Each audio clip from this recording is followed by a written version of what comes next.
오늘은 레위기 19장부터 우리 21장까지 함께 나누려고 합니다. 우리 오늘 19장 말씀은 쭉 보면은 10계명과 관련된 내용들이 쭉 나오고 있습니다. 우리가 10계명을 요약하면 하나님 사랑 그리고 이웃 사랑이라고 우리 예수님도 그렇게 가르쳐 주셨죠.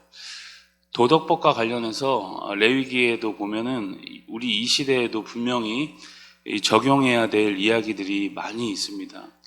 우리가 레위기를 읽기 힘들어하는 것이 지금 우리와 너무 상관없어 보이는 제사에 관한 이야기들이 너무 많이 나오기 때문에 우리가 참 읽기가 쉽지가 않죠.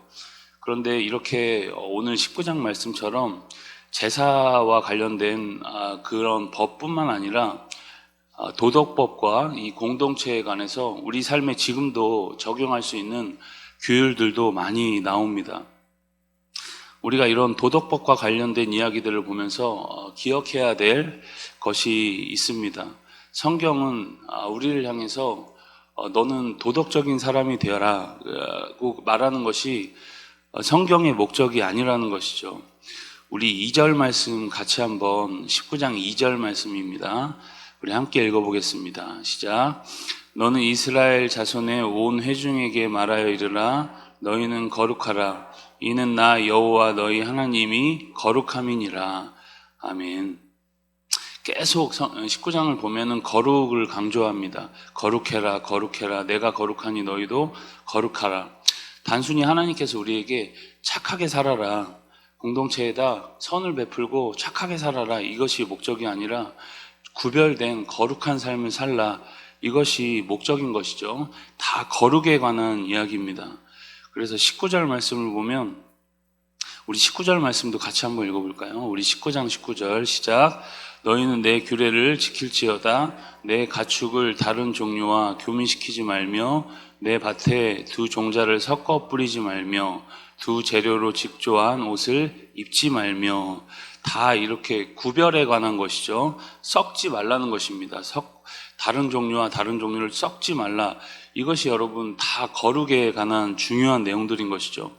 우리가 너무 점잖고 또 근엄해 보이면 거룩하다고 생각하는데 그런 것이 거룩이 아니라 세상과 구별되어서 세상과는 좀 섞이지 않고 하나님의 자녀답게 거룩하게 사는 것을 우리가 거룩하다 이렇게 이야기를 하는 것입니다. 이런 거룩의 차원에서 우리가 이 레위기의 말씀을 본다면 하나님이 말씀하고자 하는 의도를 분명하게 알 수 있겠죠. 우리가 말씀을 대할 때 언제 가장 많이 실수하냐면 말씀을 문자 그대로, 특히 구약에 있는 내용들이 많이 그런 실수를 하죠. 문자 그대로만 이해하고 문자 그대로 우리 삶에 적용하는 것입니다. 여러분, 설교라는 것이 왜 있을까요? 그냥 본인들이 문자를 그대로 보고 다 볼 수 있으니까 문자 그대로 읽고 문자 그대로 행하면 되겠죠. 그러면 설교가 필요 없죠. 그런데 그 말씀에 담긴 의도를 우리가 잘 알아야지만 그것을 듣고 우리 삶에 지혜롭게 더 적용하는 것이 설교의 목적인 것이죠. 말씀을 그냥 문자 그대로 적용하면 항상 문제가 우리 삶에 발생합니다. 때로는 율법주의가 될 수도 있고 또는 이단에 빠지기도 합니다. 예를 들어서 이 요한계시록에 담긴 내용들에 우리가 굉장히 또 관심이 많고 그것을 문자 그대로 이제 신천지에서 보면 14만 4천을 문자 그대로 해석하다가 또 본인들 스스로 막 오류에 빠지는 그런 일들을 많이 볼 수 있죠. 어쨌든 우리가 문자에 담긴 의도를, 그 의도를 정확하게 파악을 해야 합니다. 우리가 오늘 이 레위기 말씀을 보면서 하나님께서 왜 당시 이스라엘 백성들에게 이런 요구들을 하실까 라는 전체적인 그림을 우리 머릿속에 그려가면서 이 말씀을 읽어야지만 하나님의 의도, 하나님의 마음이 보이는 것이죠. 여러분, 이런 도덕법과 공동체 질서에 관한 법들을 주신 것은 하나님의 거룩함을 위한 것입니다.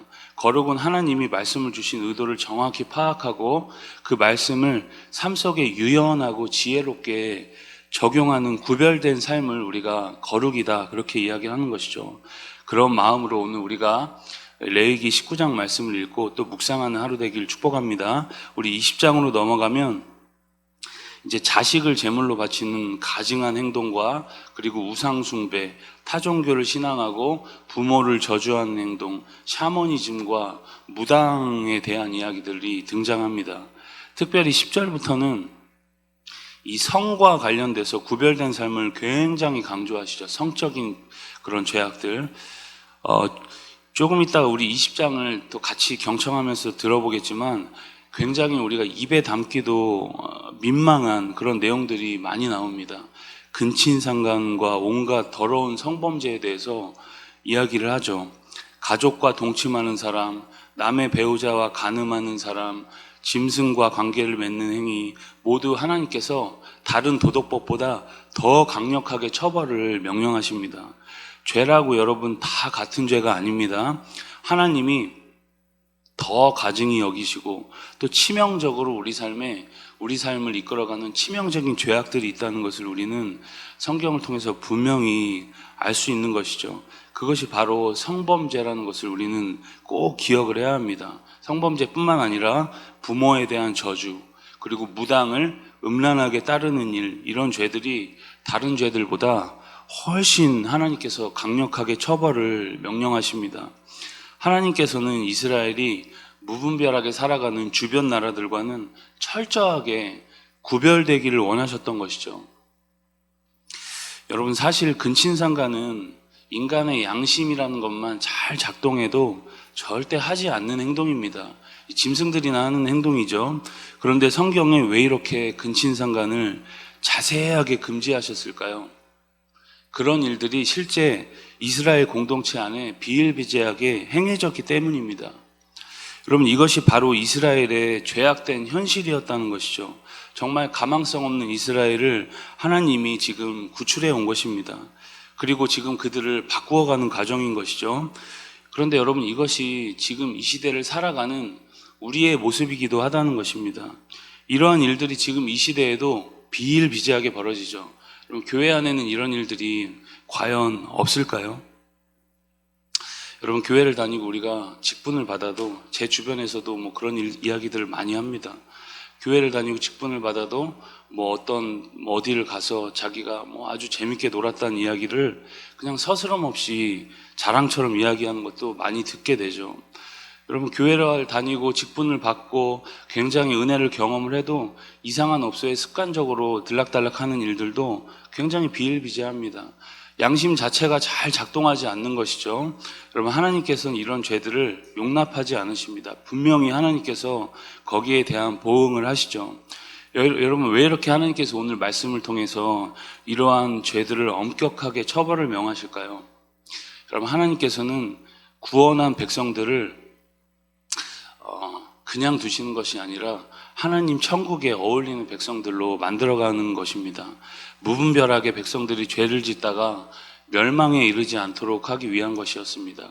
여러분, 계명을 잘 지킨다고 천국에 가는 것은 아니지만 거룩하지 못한 삶이 여러분 우리 삶에 지속된다는 것은 거룩한 백성이 내가 아니라는 증거가 될 수도 있는 것입니다. 그러므로 항상 우리가 경각심을 가지고 두렵고 떨림 가운데 살아가야 할 것입니다. 여러분, 이어서 21장은 이제 제사장들에게 주신 규례인 것이죠. 죄송합니다. 1절로부터 9절까지는 모든 제사장에 관한 규례고 10절부터는 대제사장에 관한 것입니다. 여러분, 제사장들이 이 특별한 사람들은 아니었지만 성소에서 거룩한 일들을 감당하는 사람들이었기 때문에 일반 백성들보다 더 엄격하고 더 특별하게 관리를 해야 했습니다. 그래서 제사장은 신체적으로 흠이 있어도 할 수 없었습니다. 보지 못하는 맹인이나 다리를 저는 사람, 발이나 손과 같이 신체 부위가 완전하지 않은 육체적 장애를 가지고 있는 사람들은 제사장이 될 수 없었습니다. 사람을 차별하는 것이 아니라 그만큼 하나님께서 거룩함을 지금 강조하고 있는 것이죠. 여러분, 죽은 자를 만져서도 안 됐고 자신의 몸을 훼손해서도 안 됐습니다. 아무 여인이나 만나서도 안 됐고 음식을 아무 것이나 먹어서도 안 됐습니다. 모두 다 거룩에 관한 것이죠. 여러분, 오늘 우리가 이 레위기 말씀을 통해서 이 거룩에 대해서 더 한번 깊이 생각해보고 하나님 앞에 구별된 삶으로 나아가는 복된 날 되길 소망합니다. 여러분, 이 거룩에 대한 감각이 우리가 많이 사라진 시대에 살아가고 있습니다. 모든 것을 우리가 은혜다, 이렇게 말하는 것은 너무 좋죠. 맞습니다. 하나님 다 은혜입니다. 그런데 나의 삶에 은혜에 대해서 너무 강조하다가 거룩에 대한 감각이 사라진다면 우리가 그것은 은혜를 지금 막 남용하고 있는 것입니다. 여러분, 은혜에 감사하되 오늘 우리가 받은 은혜 받은 사람처럼 또 거룩을 사모하며 하나님의 뜻을 이루어드리는 복된 날 되시길 주님의 이름으로 간절히 소망합니다. 우리 주의 말씀을 다시 한번 경청하겠습니다. 주의 말씀을 내 발에 등이요 내 길에 비치니이다.